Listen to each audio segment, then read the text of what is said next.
참으로 놀랍고 아름다운 일, 아가마중. 골목 속 작은 집 젊은 새댁이 아기를 뱄습니다. 처음으로 엄마가 되는 것입니다. 첫 아기 맞을 준비가 대단합니다. 웬만한 감기나 배탈쯤 나가지곤 병원은커녕 약 한 봉지 안 사 먹고 견디던 엄마가 한 달에 한 번씩 꼬박꼬박 병원에 가서 아기가 뱃속에 편안히 앉았나를 의사 선생님한테 진찰을 받습니다. 또 뱃속의 아기가 엄마의 몸에서 뼈와 살과 피를 마음 놓고 빼앗아다가 무럭무럭 자랄 수 있도록 엄마가 맛있는 것을 골고루 찾아 먹습니다. 아기를 갖기 전에 엄마는 밖에서 고된 일을 하는 아빠와 늙어서 입맛이 까다로워진 할머니를 위해 맛있는 것은 아끼고 자기는 찌꺼기만 먹었습니다. 그러나 아기를 갖고 나선 어림도 없습니다. 빛깔곱고 향기로운 과일도, 싱싱한 채소도, 물 좋은 생선도, 맛 좋은 고기도 다 엄마의 몫입니다. 엄마는 사양하지 않고 이런 것들을 골고루 먹습니다. 엄마의 배가 반달만큼 부르자 동네 사람들은 물론 친구나 친척들도 엄마의 뱃속에 아기가 있다는 것을 알아보고 같이 즐거워했습니다. 이때부터 아기 마중을 위한 엄마의 일은 더욱 바빠집니다. 아기는 이 세상에 벌거벗고 태어나기 때문에 미리 마련해 놓아야 할 것이 많기도 합니다. 엄마는 그동안 모아놓았던 돈을 아낌없이 헐어서 편안하고 따뜻한 아기 옷도 여러 벌 장만하고 아지랑이처럼 가볍고 부드러운 아기 이불도 만들었습니다. 아기의 베개는 너무 말랑말랑해서도 너무 딱딱해서도 안 되기 때문에 고운 좁쌀로 속을 넣어 만들었습니다.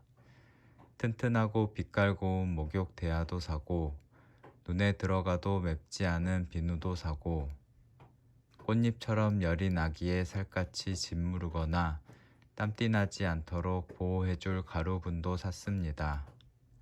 엄마는 그런 것들을 엄마의 돈으로 살 수 있는 가장 좋은 것으로 샀기 때문에 엄마의 주머니는 헐렁헐렁해졌습니다. 그러나 엄마의 마음은 날로 가득해집니다. 뱃속에서와 마찬가지로 마음속에서도 아기가 자라고 있기 때문입니다. 아빠의 마음도 분주합니다. 아빠는 아기가 이 세상에 태어난다는 놀랍고 아름다운 일을 엄마와 함께 경험하고 싶다고 생각합니다. 그래서 먼저 아빠가 된 선배와 친구들에게 그럴 수 있는 방법을 물어보았다가 웃음거리만 됩니다. 그런 어려운 일은 여자들이 다 알아서 할 일이고 남자들이 할 일은 아주 쉬운 일밖에 없다나요? 그것이 바로 믿음직스러운 아빠가 되는 길이랍니다. 먼저 아빠가 된 친구는 그 이야기를 매우 쉽게 했기 때문에 아빠는 덩달아서 믿음직스러운 아빠가 되는 일을 쉽게 생각했습니다. 그러나 날이 갈수록 그것은 아빠를 어렵게 만들었습니다. 아빠는 믿음직스러운 것이 무엇인가를 알기 위해 눈에 보이는 모든 것을 믿음직스러운 것과 믿음직스럽지 못한 것으로 구별해서 바라보기 시작했습니다. 아빠가 출근했다가 집으로 돌아오는 골목 모퉁이에는 어린이 놀이터가 있습니다. 그곳에는 아이들이 온종일 놀아도 심심하지 않을 만큼 여러 가지 놀이틀이 있습니다. 더러 손잡이가 빠진 시소와 한쪽 줄이 끊어진 그네도 있습니다. 아빠는 어쩌면 아이가 그 그네에 올라서서 푸른 하늘을 향해 힘껏 무릎을 구부렸다 펼 때 그 줄이 끊어졌을지도 모른다고 생각하니 등에 식은땀이 납니다. 아빠는 하나의 줄 끊어진 그네 때문에 놀이터의 다른 모든 놀이틀을 믿을 수가 없습니다. 뚜껑이 허술하게 덮인 맨홀에 사람이 빠져 죽었다는 신문기사를 아빠는 읽었습니다. 그 기사는 아주 작았고 어떤 신문에는 숫째 나지도 않았습니다. 그러니까 그 일은 대단한 일이 아닌지도 모릅니다. 그러나 맨홀은 어느 길에나 있습니다. 아빠네 동네의 길에도 있습니다. 사람을 삼킨 하나의 맨홀 때문에 모든 길이 아빠에게는 믿음직스럽지가 못합니다. 아빠는 또 사람을 치고 뺑소니 친 차와 어린이를 깨어내 감춰놓고는 부모한테 돈을 달라고 한 사람에 대한 얘기도 듣습니다. 하나의 뺑소니 차와 한 명의 나쁜 사람 때문에 수많은 차와 수많은 사람이 한꺼번에 아빠에게는 믿음직스럽지가 못합니다. 그뿐이 아닙니다. 아빠는 어릴 적부터 하늘의 별을 해기를 좋아했습니다. 그러나 어른이 되고 너무 바쁘다 보니 그 일을 잊고 지냈습니다. 어느 날 아기와 함께 다시 별을 헬 수 있기를 바라고 우러러본 하늘에는 별이 없었습니다. 아빠가 사는 도시에서는 하늘의 별을 볼 수 없게 된 지가 오래됐다는 것을 아빠는 그제야 깨닫습니다. 그것은 별이 없어져서가 아니라 흐린 유리가 눈을 가리듯이 흐린 공기가 가렸기 때문이란 사실을 알고 난 아빠에게는 숨쉬는 공기조차도 믿음직스럽지 못합니다. 냄새나고 더러운 강물을 보자 아빠는 수돗물도 믿을 수 없게 되었습니다. 아기는 이 세상을 믿기 때문에 이 세상에 태어나려 하고 있건만 이 세상에는 믿을 수 없는 것 천지입니다. 만일 아기가 자라면서 그러한 것을 알게 된다면 아기는 이 세상에 괜히 태어났다고 생각할지도 모릅니다. 이 세상에 괜히 태어났다고 생각하면서 자라는 아기는 얼마나 불쌍한 아기일까? 그런 아기의 아빠는 얼마나 못난 아빠일까? 생각만 해도 부끄럽고 부끄러워 아빠는 잠을 이룰 수가 없습니다. 이 세상에 괜히 태어났다고 생각하면서 차라리 안 태어나느니만 못하다는 생각까지 듭니다.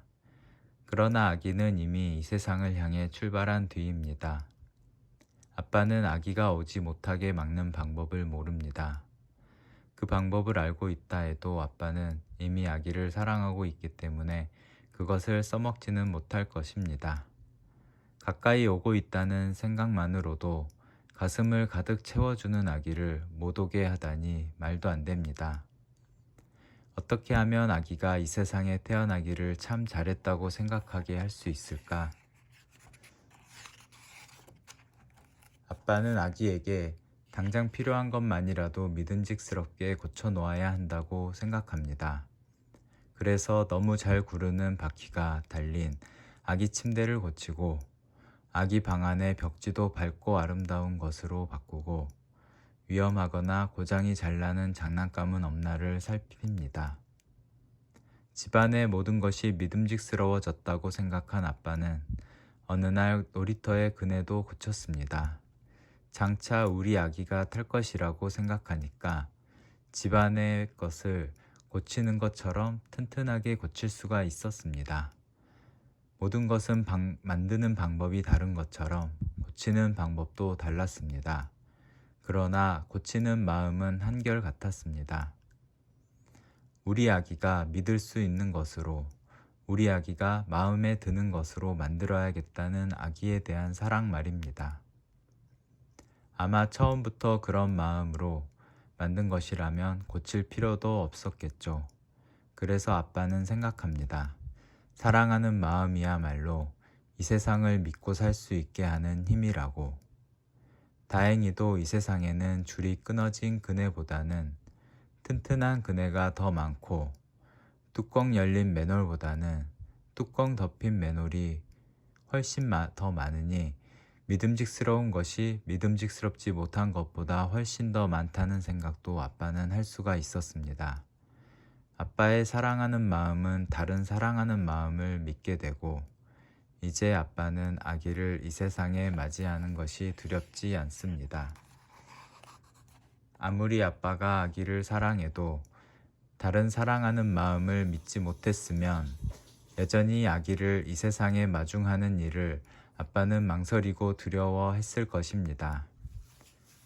아기는 언제고 한 번은 집안의 사랑하는 마음으로부터 떠나 길을 잃게 될 것입니다. 모든 아기는 자라 어린이가 되고 언제고 한 번은 집을 떠나 길을 잃게 된다는 것을 아빠는 알고 있습니다. 아기가 잃고 헤매는 길에서 뚜껑이 허술한 맨홀만 만나고 사랑하는 마음은 만나지 못한다면 아기는 결코 이 세상에 태어나기를 참 잘했다고 생각할 수 없는 것입니다. 아빠가 아기를 마음 놓고 마중하고 마음 놓고 사랑하기 위해서는 다른 사랑하는 마음들에 대해 새롭게 눈뜨지 않으면 안 되었습니다. 그것은 놀랍고 아름다운 발견이었습니다. 마침내 아빠는 아기가 이 세상에 태어난다는 놀랍고 아름다운 일을 엄마와 함께 할 수 있게 되었습니다. 아기가 태어날 골목 속의 작은 집에는 엄마와 아빠 말고 할머니도 계십니다. 할머니는 오래 사셨습니다. 사람들의 행복과 불행, 태어나고 죽어감을 수없이 보아오시는 사이에 눈빛은 흐려지고 살갗은 고목나무의 껍질처럼 찌들고 깊게 주름졌습니다. 손발은 삭정이처럼 진이 빠져 말을 듣지 않습니다. 할머니에게 눈이 빛나고 살갗이 싱싱하고 손발이 날렵했던 젊은 시절이 있었다는 것을 아무도 믿을 수 없을 만큼 할머니는 늙었습니다. 그렇기 때문에 아기가 태어나는 놀랍고 아름다운 일을 할머니도 같이 할 수 있으리라고는 엄마도 아빠도 상상조차 할 수 없었습니다. 그러나 할머니는 그렇지 않습니다. 할머니는 벌써부터 아기에게 줄 선물을 준비하고 있습니다. 그것이 아마 눈에 보이는 선물이었다면 그렇게 감쪽같이 몰래 하지는 못했을 겁니다. 할머니의 몸놀림은 어둡고 굼뜨니까요. 그 선물은 눈에 보이지 않습니다. 그러니까 돈 주고 살 수도 없습니다. 그러나 할머니는 그 선물이 돈 주고 산 어떤 선물보다 아기를 행복하게 할 것이라고 속으로 흐뭇해하는 마음이 대단합니다. 할머니가 몰래 마련하고 있는 눈에 보이지 않으나 눈에 보이는 어떤 선물보다도 으뜸 가는 선물이란 다름 아닌 이야기입니다. 할머니는 많은 이야기를 알고 있습니다. 할머니의 할머니로부터 들은 할머니의 할머니의 할머니의 할머니 쪽부터 수없는 할머니의 입을 통해 전해 내려온 이야기는 더러는 잊어버리기도 했지만 더 많이 보태지고 새롭게 만들어졌기 때문에 그 부피는 어마어마합니다. 그러나 부피만 어마어마할 뿐 그 이야기들은 오래전에 이야기의 목숨인 꿈을 잃었기 때문에 죽은 것이나 마찬가지입니다. 이야기의 꿈은 어린이와 만나 어린이 속에 들어가 어린이의 꿈이 되는 것입니다. 할머니는 오랫동안 어린이와 만나지 못해서 죽어버린 이야기들을 살려내지 않으면 안 됩니다. 아직 태어나지 않은 손자 손녀들을 위해 꼭 살려내지 않으면 안 됩니다. 할머니는 많이 늙은 것만큼 많이 지혜롭기 때문에 결코 그 일을 서두르지 않습니다. 서두름이야말로 서투른 짓이라는 것을 할머니는 알고 있습니다. 그래서 천천히 조심조심 죽어버린 이야기들을 건드려도 보고 따뜻한 입김을 불어 넣어도 봅니다. 아직 태어나지도 않은 아기가 할머니의 마음속에서는 벌써 아장아장 걸음마를 하기 시작합니다. 할머니는 아기의 걸음마를 따라 오래간만에 마당으로 내려갑니다. 마당에는 마침 빨간 장미꽃이 피어 있습니다. 할머니는 아기에게 이야기를 시킵니다. 꽃, 꽃, 꽃.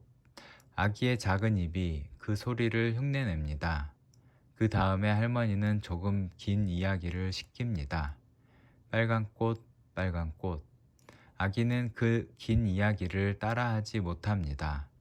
그러나 생전 처음 빨간 빛을 보는 기쁨으로 눈은 빛나고 볼은 상기됩니다. 할머니는 이제껏 너무 많은 빨강을 보아왔습니다. 빨간 꽃, 빨간 사과, 빨간 고추, 빨간 치마, 빨간 신호등, 빨간 피. 이렇게 빨강을 수없이 거듭해서 보는 동안에 빨강은 점점 시들해지고 마침내 사위여 제가 된 지 오래입니다. 그러나 처음 고운 빛깔을 본 아기의 기쁨을 같이 느끼고 싶은 나머지 할머니에게 기적이 일어납니다. 다 사윈 제가 다시 노을처럼 곱게 타오르기 시작한 것입니다. 할머니는 오랜만에, 정말로 오랜만에 본대로 느끼게 된 것입니다. 할머니는 아기와 함께 예쁜 꽃을 보며 황홀한 기쁨을 맛봅니다. 기쁨은 할머니의 둔해진 마음의 운동을 활발하게 하고 잠자던 상상력을 불러 일으킵니다. 할머니는 하늘을 물들인 노을을 가리키며 아기에게 이야기합니다. 아가야, 꽃이 노을처럼 붉구나. 아가야, 노을이 꽃처럼 곱구나. 그리하여 할머니는 꽃과 노을의 빛깔이 서로 닮았다는 것을 가르쳐 줍니다. 그러나 꽃은 노을이 아니고 노을은 꽃이 아니란 것도 가르쳐 줍니다.